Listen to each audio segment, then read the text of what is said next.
Profissionais da indústria têxtil e de confecções costumam dizer que o Brasil passou de pirata a exportador de moda. E deve ser verdade. O setor de moda brasileiro é hoje o primeiro no Ocidente e o sexto no mundo. E como é bom estar na moda, não é? No programa de hoje, o nosso foco está voltado para esse setor, que é um dos maiores empregadores do país e do nosso estado.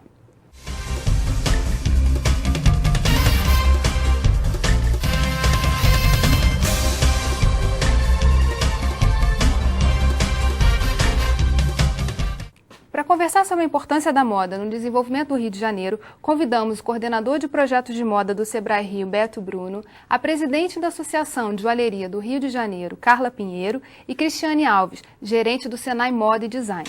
Antes de começar o debate, vamos ver como podemos definir moda.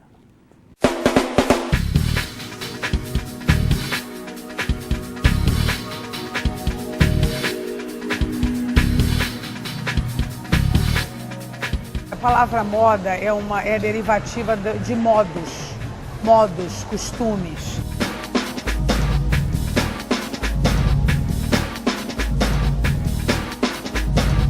A moda nada mais é do que os hábitos e os costumes de uma determinada geração, de um determinado grupo cultural. A forma como eles se expressam através do corpo, das cores, da vestimenta.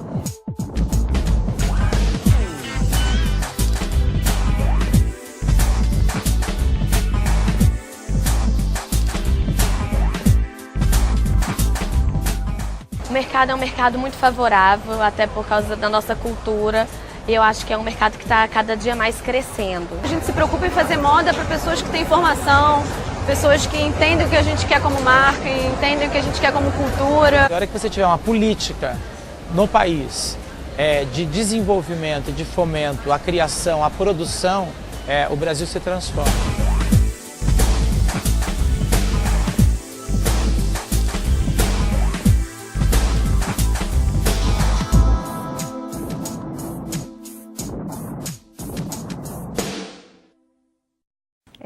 Diante desse primeiro quadro, qual é hoje o retrato da moda e o impacto dela na indústria? No Rio de Janeiro, a moda é o terceiro empregador da indústria de transformação, gera mais de 51 mil empregos diretos nas fábricas, isso sem contar a cadeia produtiva toda que envolve lojas de varejo, e aí se a gente considerar esses ambientes, chegam a 90 mil empregos, e é o segundo empregador brasileiro. No Rio de Janeiro ela tem uma característica super importante que ela é pulverizada, assim, é um segmento que emprega em todas as regiões. Isso é muito difícil. Geralmente os setores industriais, eles têm a tendência a ser característico de uma determinada região e de determinadas capitais. Na moda não acontece assim. E atrai todas as formações, né? Você, desde uma pessoa que tem todas as classes de profissionais. Né? Isso. Desde a costureira e modelista, hoje existe uma campanha grande para a qualificação dessas profissões, até estilista, designer de moda.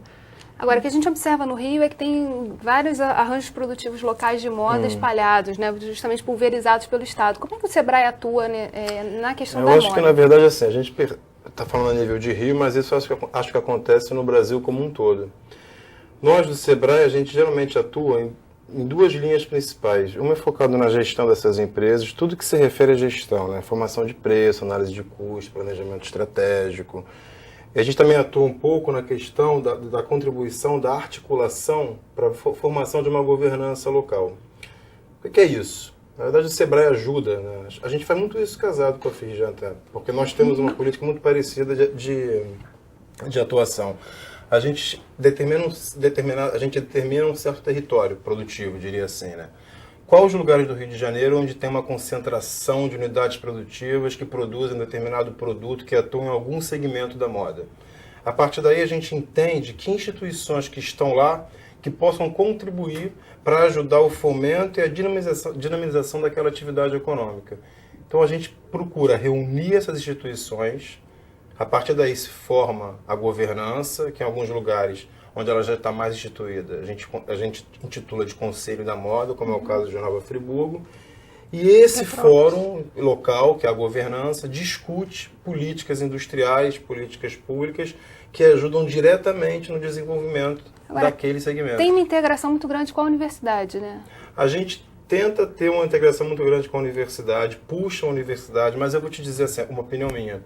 Eu acho que, na verdade, isso está muito ligado à política do país, né? A gente precisa que o governo federal invista mais em P&D, pesquisa e desenvolvimento, para que essa universidade chegue. Porque uma universidade, quando ela vai realizar uma pesquisa, é caro. Então, por exemplo, nós temos um orçamento. Esse orçamento, de uma certa forma, é carimbado para essas atividades ao qual eu lhe disse.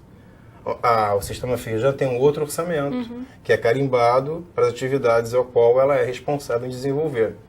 A pesquisa é muito caro. Como a gente quer fazer uma pesquisa mais profunda, a gente precisa de subsídio. Então, em alguns momentos, a gente puxa um recurso do Sebrae, um recurso da Firjan, casa com o recurso da universidade para tentar fazer a pesquisa mais próxima da realidade possível.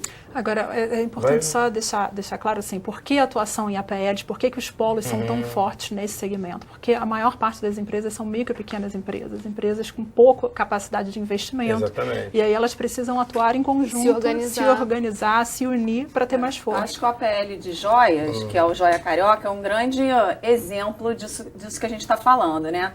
A gente, com a parceria com o Sebrae, a gente conseguiu definir essa área geograficamente limitada e conseguiu ver as lideranças, as instituições de formação acadêmica e técnica e todo o processo de gestão e de gerenciamento do processo do setor produtivo e da própria mão de obra envolvida. Então, com isso, a gente conseguiu realmente, hoje o setor de joalheria, ele era muito empírico, passado de pai para filho, né? E depois da formação do APL, a gente conseguiu grandes parcerias com universidades. A gente tem a Veiga, a gente tem a Estácio, a gente tem a PUC, a gente tem o Senai, a gente tem o Senac. E a gente está conseguindo, né, levar um nível de profissionalização a essa mão de obra que é tão técnica e tão específica, né? Que é o Orives, o cravador, o designer, tem vários cursos hoje que estão formando designers. Então, é um exemplo de que o APL consegue fazer com que essa liderança seja estabelecida e que todos os possíveis interventores para que esse setor realmente ele seja determinado como setor produtivo, inteligentemente produtivo, vá se formatando, seja através das ligações institucionais, com outras lideranças, com outras federações. No setor de joias... Deixa eu só complementar. E por que essa estratégia de atuação em APL é super importante para o desenvolvimento do país focado no setor de moda? Quando a gente diz moda aqui, a gente fala de confecção, calçados, de acessórios, vestuário, joias, assim vai. A Cristiane colocou na fala dela a questão da cadeia produtiva. Então, a gente, na cadeia produtiva da moda, a gente vai desde do algodão, né, até aquela brincadeira da passarela. Você passando por isso, para chegar na passarela, você precisa confeccionar essas roupas. Então, a BIT ela tem um dado que ela levantou, que o Brasil produz 9 bilhões e 500 milhões de peças confeccionadas ano. 80% dessas peças são produzidas por micro e pequenas empresas. Mesmo as grifes estabelecidas e grandes, as peças por elas lançadas são produzidas por essas empresas. Só para a gente fechar um pouco esse bloco, falou-se ali da cultura e a moda. Como se integra isso? Você cria uma identidade de país, de estado, enfim. Como é que você, trabalhando com as micro e pequenas empresas, você consegue criar essa cultura, essa identidade da moda para exportar, para levar o Brasil para fora? Aí é uma outra questão que eu queria colocar. Tem a empresa, a micro e pequena empresa, que tem o foco dela na promoção da empresa e no estabelecimento dela no mercado como marca. E tem a pequena e microempresa que trabalha na questão da facção e da confecção para as grifes. A micro e pequena empresa que quer se estabelecer no mercado, né, no mercado globalizado, eu diria assim, ela na verdade precisa regionalizar para globalizar. O que significa isso? Ela precisa criar um diferencial inédito no que ela vende para ela poder ganhar um mercado globalizado. E no setor de joias tem esse perfil muito... E essa é a questão cultural. É a identidade, né? Criar uma identidade. Não adianta você querer exportar e você não querer customizar para exportar. Isso é um caminho que já não existe mais. Muito ao contrário, você perceber, né, qual é o seu diferencial competitivo, o que o Estado tem, o que ele representa, o que a marca Rio de Janeiro representa em termos de joia. É sensualidade, é a mistura muito bem feita de cores, né, que é o que se diz no mundo inteiro que o joalheiro brasileiro que sabe melhor misturar as cores. Então você aproveitar isso e fazer isso com qualidade para que ele seja bem recebido em qualquer lugar do mundo. No próximo bloco nós vamos falar sobre tributação. A gente volta já. Rio em Foco, aqui política e economia caminham juntas.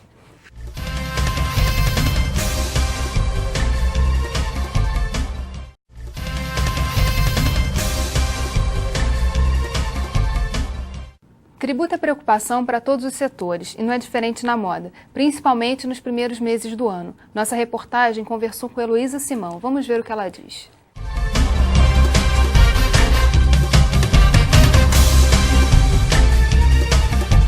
Eu acho que o papel do governo e do poder legislativo é realmente apoiar aos empresários e ajudá-los nos recursos que eles necessitam para o seu desenvolvimento. No meu setor, no setor de moda, eu acho que nesse momento nós teríamos que discutir a excessiva tributação que o setor sofre. Ela é muito alta, ela é muito forte. Em meses de lançamentos, que são meses onde as confecções e as lojas têm um faturamento que cai, é preciso que haja uma certa compreensão do governo com essa tributação, ou se dê um adiamento no pagamento disso, ou se entre num acordo com os empresários em troca de estabilidade de emprego aos funcionários. Nós ainda não temos na moda um estilo brasileiro. Ainda não existiu no mercado brasileiro um estilista que tenha mudado o olhar do mundo sobre a moda, a maneira de vestir. Como o Chanel mudou na França, como o Marc Jacobs mudou nos Estados Unidos, como o Vivienne Westwood mudou em Londres. Nós ainda não tivemos isso. Então, o que a gente sente é o seguinte: no verão, nós somos muito competitivos com a moda praia, aí sim nós temos liderança mundial. Quando você tem uma estação como outono e inverno, nós somos competitivos em determinadas áreas. O Brasil tem uma liderança muito forte na área de joias e biju joias. De 8 prêmios mundiais que são dados anualmente, 6 sempre são ganhos por brasileiros, no mínimo. Já teve anos da gente ganhar quase 7, deixamos um para um outro país. Você concorda com essa afirmação da Heloísa da cultura, de que a gente ainda não tem ainda não formou uma personalidade em relação à moda no Brasil? Uma personalidade talvez não, mas a gente tem, nesse momento principalmente, a marca Brasil sendo muito falada e muito trabalhada no exterior. Então, assim, acho que é a hora de aproveitar.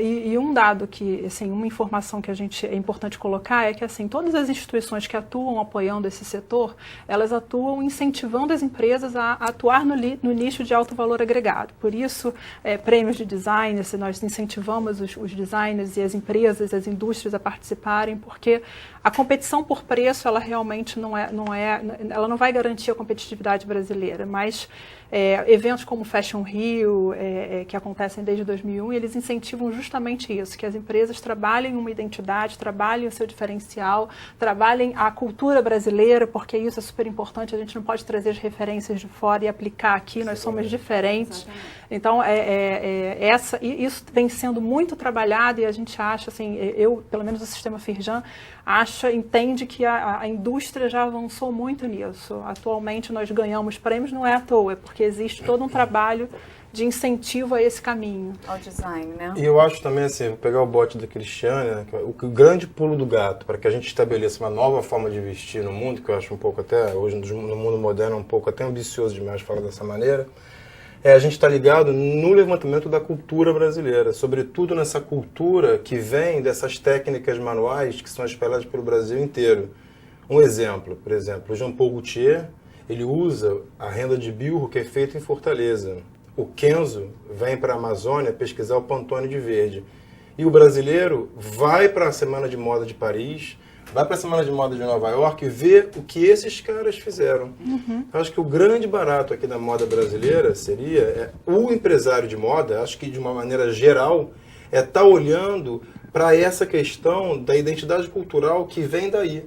não só dessas técnicas, como desses materiais inovativos que são derivados de fibras. Mas nesse sentido, esses eventos, grandes eventos de moda, ajudam também a dar divulgação a essas Porque, técnicas. na verdade, esses grandes eventos de moda, eles servem para mostrar tudo que a gente vem Vitrine, plantando. né? É como se a gente, vou usar uma metáfora, vivesse o ano jogando sementes no sertão. Você joga 1000 sementes no sertão, nascem 10. E os eventos do Fashion Rio, por exemplo, eles são eventos, Fashion Rio, Alto Verão Carioca, são eventos de mercado. É o momento onde as empresas estão ali para se mostrar e já lançando suas coleções. E como é que isso funciona no setor de joia? No setor de joia, ele funciona muito parecido com a moda, né? A gente tem basicamente 2 lançamentos anuais, né, que acontece no começo do ano e no meio do ano, lançamento primavera, verão, outono e inverno. E na verdade, né, essa coisa que a Heloísa estava comentando, que a gente ganha os prêmios, é claro que o Brasil deu uma evoluída muito grande em termos de técnicas de design. E pegando aqui o que o Beto falou, né, se você for falar do setor de joia, então você tem toda a matéria-prima aqui. Né? Todas as pedras coloridas saem daqui, vão ser lapidadas lá fora, a gente recompra para dar valor agregado. Então, quer dizer, a joia é uma representação muito forte de que a gente tem todo o talento aqui, inclusive nas próprias lapidações. A gente tem todo o material aqui que é usado no mundo inteiro, né? E é até interessante citar que em 2011 o Rio de Janeiro vai ser sede, pela primeira vez vai ser sede do Congresso Internacional de Gemas Coloridas, né? Que vai vir para o Rio de Janeiro, vão vir delegações do mundo inteiro. A gente acredita que vai ser um evento muito bacana e que o Brasil vai poder mostrar também o que ele está fazendo de valor agregado com as próprias pedras, né? Para a gente não ser só um vendedor de bruto, a gente ser um vendedor de valor, de valor agregado, de design, produto, de produto. E aí tem os eventos, o que eu ia falar antes, o Fashion Rio é um evento de mercado, e tem os eventos em que a gente passa informação, são lançados cadernos de tendências, e a gente faz um trabalho com as empresas, com as micro e pequenas empresas, tentando fazer com que elas entendam como é o processo de desenvolvimento de produto, atento sim aos movimentos globais, mas aproveitando essa brasilidade que além de ensinar elas a usar esse material para a criação, dando subsídio de materiais e de técnicas dessa identidade brasileira embutida nessa questão de como criar. Falou-se muito ali de política pública, né, e como que o governo pode atuar de uma maneira mais direta. Eu acho que essa questão da marca, né, de trabalhar a marca Brasil é um pouco nesse caminho. Mas em termos de tributação, né, a gente em 2008 fez um debate no fórum, discutiu a necessidade de reduzir o ICMS no setor de joias, e aí em dezembro do mesmo ano foi reduzido de 13 para 5. Qual foi o impacto para o mercado disso? Isso foi uma grande vitória que a gente conseguiu, né, com todos os nossos parceiros ajudando, Sebrae, FEComércio, Firjan, Secretaria de Desenvolvimento. Foi um trabalho assim árduo de convencimento, porque o produto joia ele realmente tem uma característica de portabilidade que, para quem não conhece, demora um pouco a entender que é bem fácil você transportar 1 milhão, 1 bilhão em joias, e diferente de qualquer outro produto da moda que você precisa realmente de um container, né? A joia ela é muito portável.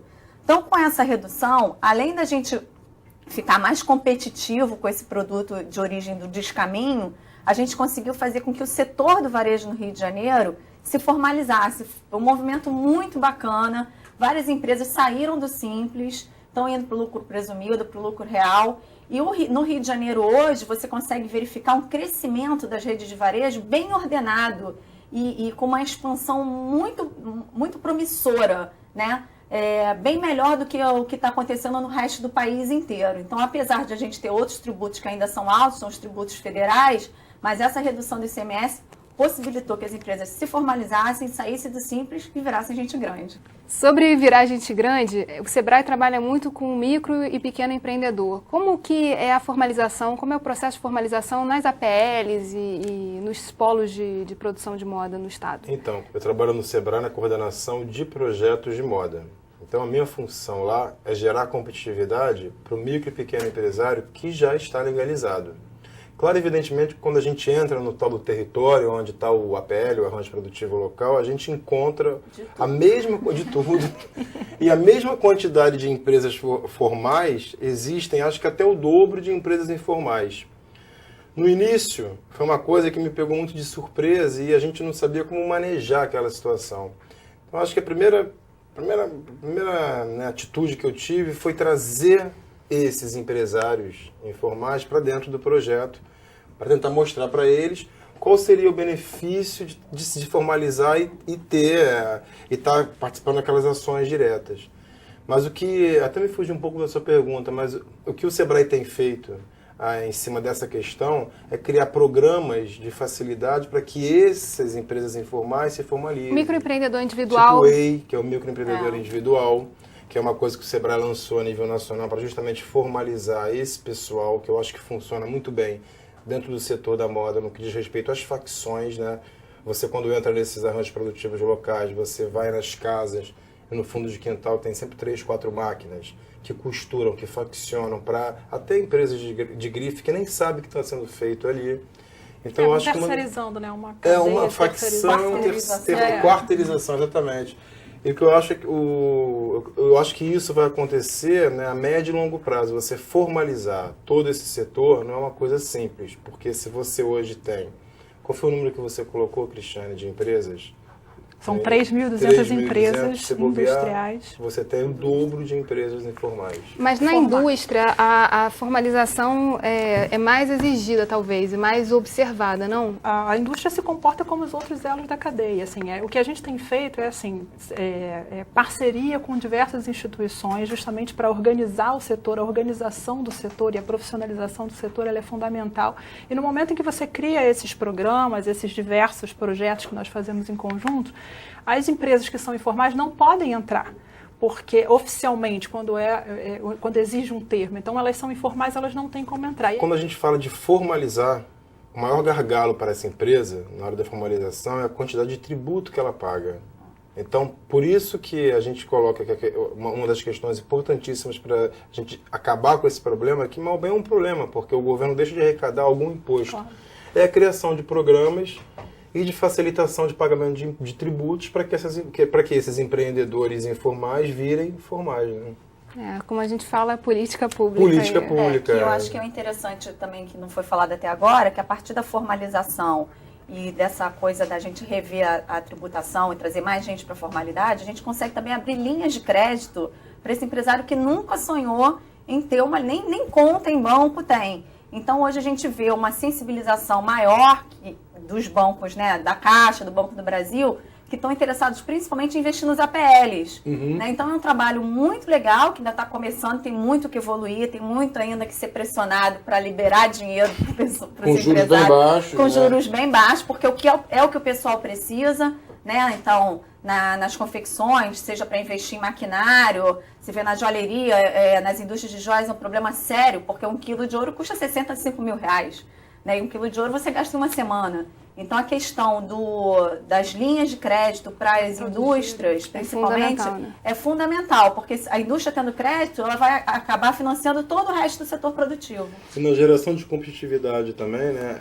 Isso que a Carla está colocando, com relação à sensibilização das instituições financeiras para estarem investindo em crédito facilitado para os arranjos produtivos, o que tem ocorrido muito também é a questão das instituições, tipo FINEP, FAPERJ, estarem seguindo o mesmo caminho na abertura de editais específicos para a compra de novos maquinários. Que é justamente a ponte com a pesquisa e inovação. Né? Mas a gente vai tratar disso mais um pouquinho à frente. A cadeia têxtil brasileira quer exportar quase 600 milhões de dólares em 2010. Os detalhes você vai saber daqui a pouco. Rio em Foco, aqui política e economia caminham juntas.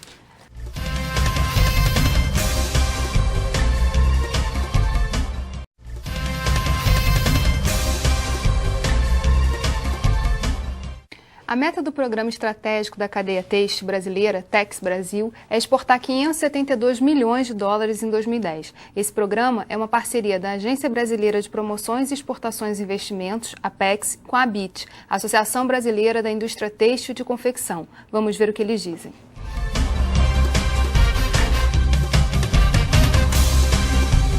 A área de confecção no Rio de Janeiro é extremamente forte. Normalmente observamos é que exportam melhor aqueles setores que estão mais bem organizados e que têm uma boa associação forte defendendo seus interesses e que conseguem procurar a Apex para identificar em que países esses produtos fabricados no Rio de Janeiro têm o melhor potencial para atingir outros países. 2010 é um ano que está otimista, a gente vê crescimento do PIB, a gente vê crescimento de renda e de empregos.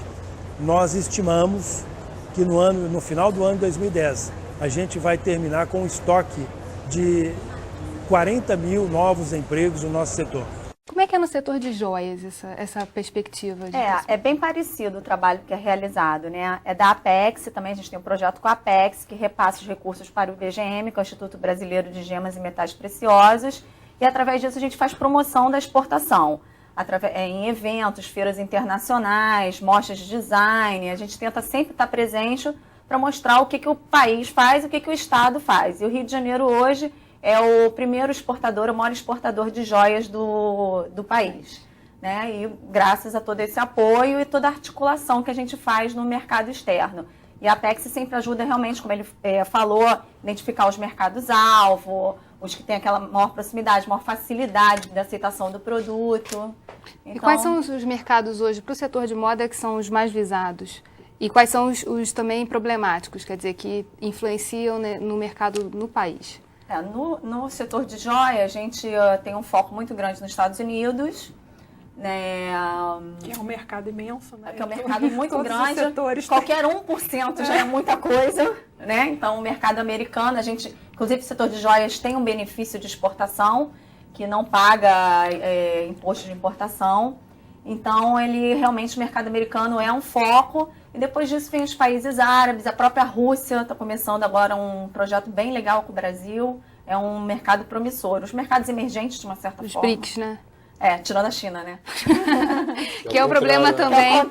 Que é o problema também para o setor têxtil. Isso. No setor de moda, têxtil e confecção, a nossa preocupação tem sido sempre monitorar os países de grande exigência em design. Então, assim, a Europa, o mercado europeu, que tem muita exigência nesse tema design, e nós temos conseguido melhorar muito a nossa participação. Portugal, Espanha, tem aumentado muito a participação do segmento de vestuário.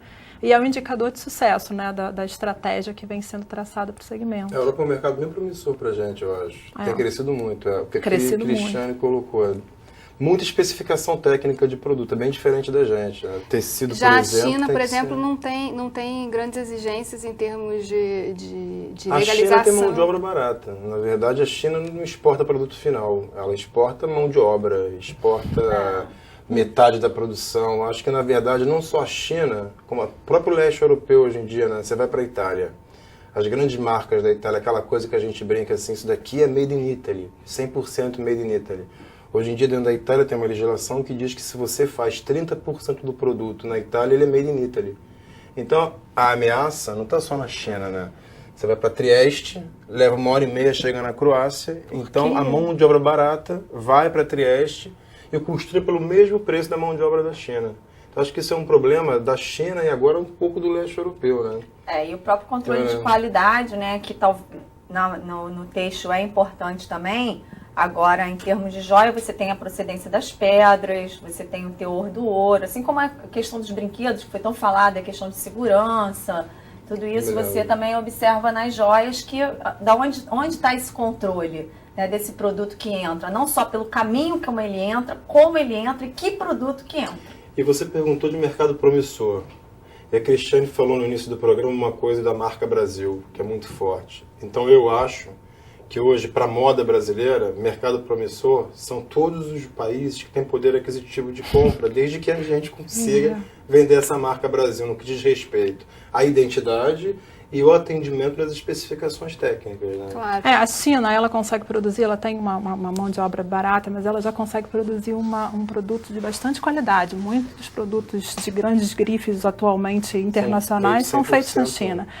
Por isso, o Brasil tem que encontrar um caminho com uma identidade própria, com um produto assinado. E né? como é que não é preço, exatamente. E como é que essas feiras que divulgam a marca Brasil no exterior ajudam, contribuem assim, especificamente no setor de moda?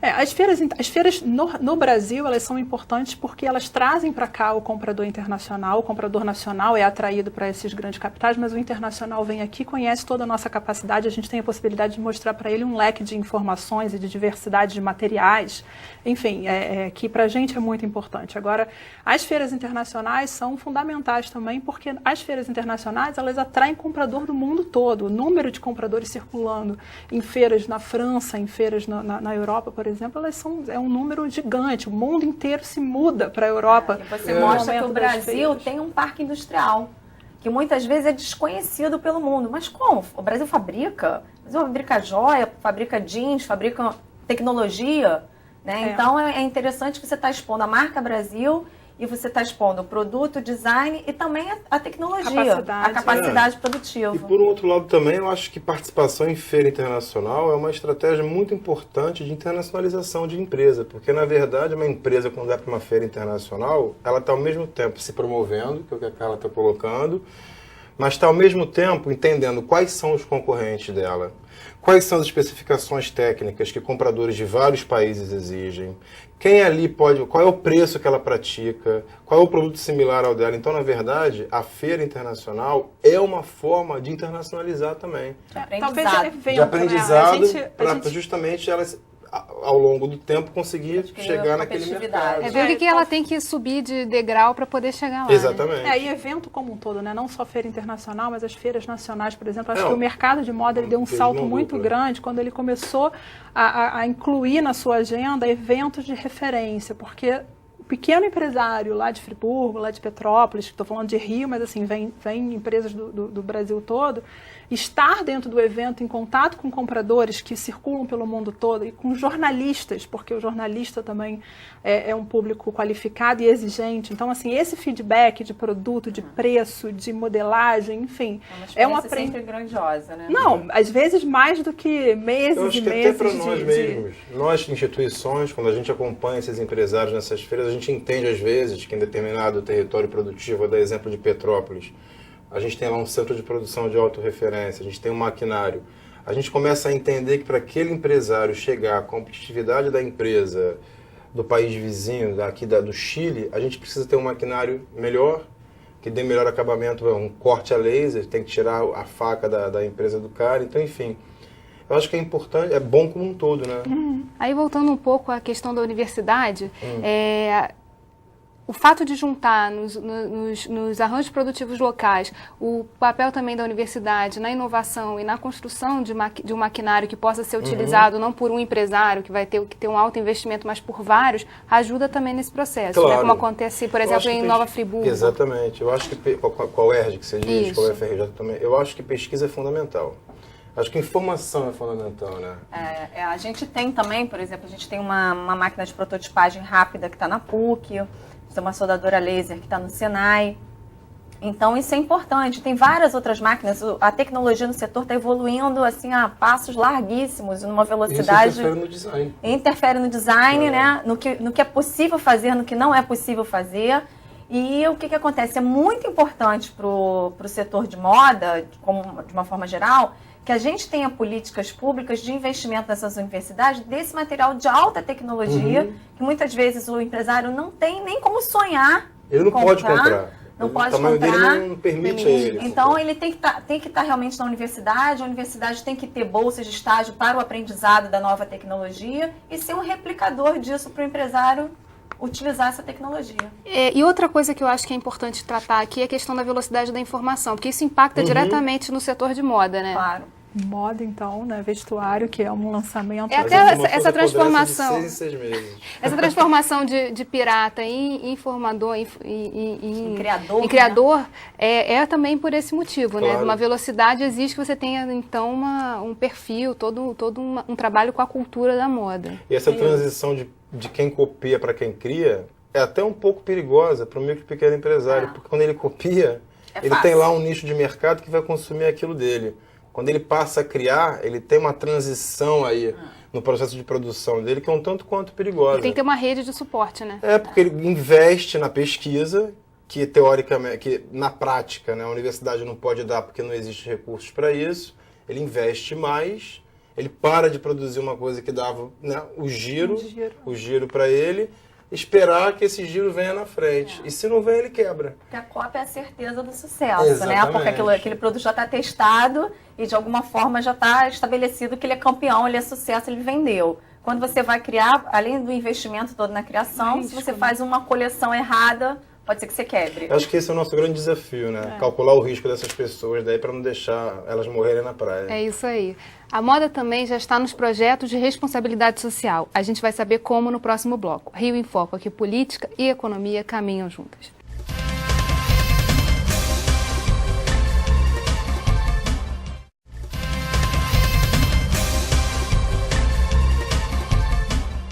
Agora nós vamos conversar sobre projetos para atrair jovens para as profissões da cadeia da moda. Primeiro vamos conhecer o projeto Despertar para a Moda, que o Firjan e o Senai estão levando para as comunidades de baixa renda do estado.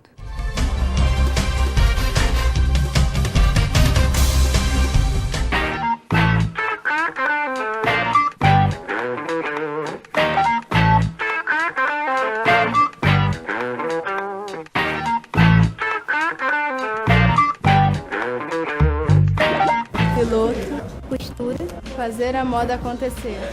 A ideia é despertar as meninas para a moda, mostrar que existem profissionais como passadeiras, acabadeiras, costureiras, modelistas, entendeu? Que são vitais dentro de uma confecção. Essa noção de empreendedorismo, essa noção de autoestima, delas acreditarem nelas mesmas. Ia ser um sonho para mim ver um dia uma modelo usar uma roupa que eu fiz. Estou despertando para a moda. Isso aqui também é um aprendizado legal que dá um futuro melhor. Gostei muito, achei muito interessante mesmo.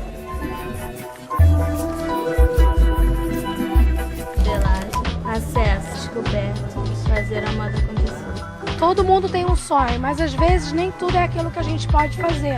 Às vezes a vida nos dá a oportunidade e a gente tem que abraçar. Eu gosto mesmo de moda, gosto de trabalhar com costura, gosto de trabalhar com modelagem, gosto de trabalhar com o ambiente da costura, com produção. O que é piloto? O que é costura? O que é fazer a moda? Desde pequenininha eu tentei costurar, eu pegava as blusas dela, começava a enfiar a agulha.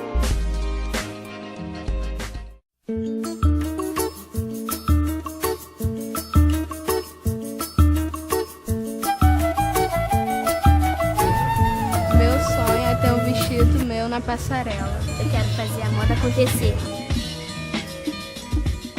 Qual a importância de sensibilizar o público jovem para a moda? Esse projeto, ele foi desenvolvido por quê? Porque a indústria chegou para o sistema Firjan, para o Senai, com uma demanda muito clara. Assim, nós precisamos de mão de obra qualificada. E a primeira reação do Senai, como uma instituição responsável por qualificação e capacitação de mão de obra, foi colocar cursos à disposição do mercado. Então, nós formatamos uma série de cursos, colocamos à disposição do estado todo, principalmente nas regiões onde estão localizados os polos de moda.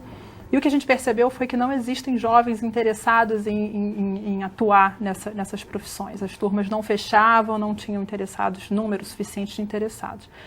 E aí a gente começou a fazer uma pesquisa para entender exatamente o que estava acontecendo, e aí a área de educação do Senai fez uma investigação e descobriu o quê? Que esses jovens, eles têm uma atração muito maior por profissões que têm uma característica mais moderna, ligadas a computador, ligadas a teleatendimento, por exemplo, faz um grande sucesso, porque tem o telefone, o fonezinho, tem a tela de computador na frente, enfim, ela passa uma ideia de que é uma profissão mais moderna. E aí costureira é uma coisa mais tradicional e tal.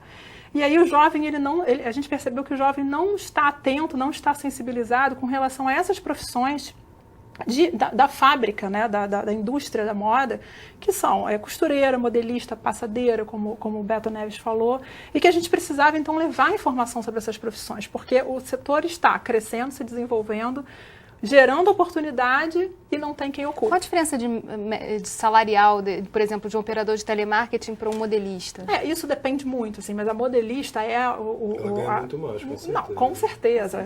Operador de telemarketing, eu já fui informada que é por volta de 600, 800 reais. A costureira, eu não tenho muita informação, mas a modelista, por exemplo, ela chega a ganhar 4, 5 mil reais, às vezes mais do que um estilista, porque é uma profissão escassa no mercado e ela é fundamental. É a modelista que pega o desenho da estilista e que transforma que transforma numa peça de verdade que vai para a passarela. Então, assim, o setor está se desenvolvendo e essas profissões estão com uma defasagem. Essa demanda por mão de obra também acontece no setor de joias? Também acontece bastante. A gente tenta formatar alguns cursos, principalmente para o varejo, né? Porque acaba que o turnover é baixo, não porque é bom, nossa, que legal, não, é porque não tem como recolocação. Então, a gente está tentando formatar alguns cursos, principalmente voltados para o varejo, sensibilizando também esse jovem de que ser vendedor de joalheria é legal, não é só de lojas de objetos de decoração, que também é uma coisa bacana, e dar um treinamento específico para que ele siga essa carreira e você tenha um profissional treinado. E principalmente a gente faz esses trabalhos junto a comunidades com risco de exclusão. Então é bem interessante, a receptividade tem sido bem bacana. Como é que o Sebrae atua nessa questão? A gente tem dentro de uma área de empreendedorismo social, né, que é uma área específica do Sebrae, a atuação da gente junto a essas comunidades, no que diz respeito à organização das cooperativas, enfim. Agora mesmo, a gente, para esse ano, fez um trabalho com a Copa Roca, tem parceria com a Jorrio, a gente fez uma parceria com o Christian Lacroix, costureiro francês lá, primeiro para o desenvolvimento de uma coleção, que seria bordado por essas mulheres lá da Copa Roca, que são em base dos anos 80 mulheres. Depois essa pilotagem dessa coleção acabou virando uma exposição, essa exposição ficou até o dia 28, e a gente usou... 28 agora, de fevereiro. Até a gente usou o Christian Lacroix, a gente entrou como patrocinador. A gente ajudou lá a Copa Roca a organizar essas mulheres para a confecção desses objetos e a parceria da Jorrio, a doação de pedras, refugo de pedras para trabalhar os produtos. A gente já fez também projetos desses, por exemplo, na comunidade de Chapéu Mangueira, para formar essas mulheres como artesãs individuais na formatação de bijuteria, montagem também, poder vender dentro da própria comunidade, também muito Uma outra coisa que a gente faz muito no setor de confecção como um todo é essa coisa que a gente chama, usa uma palavra em francês, de liaison, né? A fusão. A gente puxa essas comunidades de artesanato, porque a pobreza não está só na favela, né? A pobreza está por todo o estado. Então a gente puxa essas comunidades que estão à margem desses territórios, que fazem algum tipo de técnica, né? Aqui no Rio e fora do Rio, no Brasil como um todo, e tenta fazer, na hora da formatação do produto, das confecções, a fusão do artesanato mais moda, evidentemente com design. É lógico que tem também uma discussão aí em torno da própria forma em que essas cooperativas vão funcionar, se é cooperativa, se é associação, se são só um grupo de mulheres independentes que prestam serviços específicos para a confecção. Mas isso se organiza a partir do momento que a gente entende a forma como elas trabalham, a capacidade instalada que elas têm. Não adianta a gente fazer um vestido inteiro bordado se elas não têm condição de fazer 3 por mês, no mínimo. Porque, na verdade, um vestido bordado ninguém compra 1000, compra 10. Você precisa ter uma produção de escala, e para fazer escala tem que ter qualidade. Na verdade, né? Feito à mão, artesanato. E essas cooperativas, elas têm tido um papel muito importante no Despertar para a Moda, porque nós realizamos... O Despertar é o quê? São oficinas que nós levamos para dentro das comunidades e de escolas. E nas comunidades onde existem essas cooperativas, a gente percebe que já é uma sementinha do setor, né? Então, são mulheres com uma idade mais avançada, mas que começam a ser um exemplo para as meninas, para os jovens que estão sendo sensibilizados. E tem só no Rio ou está espalhado pelo estado? Nós realizamos 3 agora no Rio de Janeiro, Cantagalo, Dona Marta, e na ação comunitária lá em Cordovil, e agora a nossa proposta é realizar uma oficina em cada um dos polos de confecção, justamente para atuar no ambiente onde já existe ali um entorno. Isso. E o resultado desse trabalho é super satisfatório, não é, Cristiane? O resultado que vem nessa brincadeira é super bacana. Não. A gente tem um projeto também chamado Arte Indústria, que por enquanto ele está parado, mas agora a gente está falando, tô lembrando daquele outro lá voltar. De Amparo, com a Gisele Barbosa. Tem vários projetos com cooperativas, inclusive a Amparo nós levamos para o Prêt-à-Porter. Foi um sucesso, sucesso. Os japoneses ficaram super felizes com o japonês é o melhor comprador. A receptividade, vocês estão falando que é muito grande. Mas como é que é o desafio de dar continuidade a esses projetos, para que não morra numa ação, numa atividade como o Prêt-à-Porter? O desafio é tentar trabalhar conscientizando esse povo que um dia a gente vai sair. Porque geralmente, com toda sinceridade, quando sai, desorganiza. Então a gente já teve casos em que a gente começou a trabalhar uma certa comunidade. Eu falo comunidade, comunidade é uma coisa muito ampla, né? Não é só a favela, é grupo de produtor, é uma cooperativa de mulheres. A gente entra, começa a trabalhar, dá o resultado, expõe na feira, eles arrebentam, né? Bombam de venda. Na hora que eles vão entregar o pedido, nada acontece. Então isso também é um aprendizado pra gente. Também né? É aquela coisa de virar gente grande e sair de casa, exatamente. né? Até aí tem todo um desafio. Eu acho que tem um espaço imenso para eles. sobretudo nesse mercado de luxo, né? Porque o luxo, na verdade, intelectualizou, né? Hoje em dia o luxo não compra só o brilhante, o diamante. Ele compra a responsabilidade social, a sustentabilidade. Social, o que é diferente, o que é exclusivo. E tá aí nesse público toda essa historinha daí. Maravilha. Bem, nosso programa acabou. O Rio em Foco é um programa do Fórum Permanente de Desenvolvimento Estratégico do Estado. Para acompanhar nossos debates, acesse a nossa página na internet ou as nossas redes sociais. Você também pode assistir esse programa no site www.rioemfoco.rj.gov.br ou pelo www.tvalerj.tv. Obrigado, Beto Bruno, Carla Pinheiro, Cristiane Alves. Obrigado a você que nos acompanhou e até a próxima.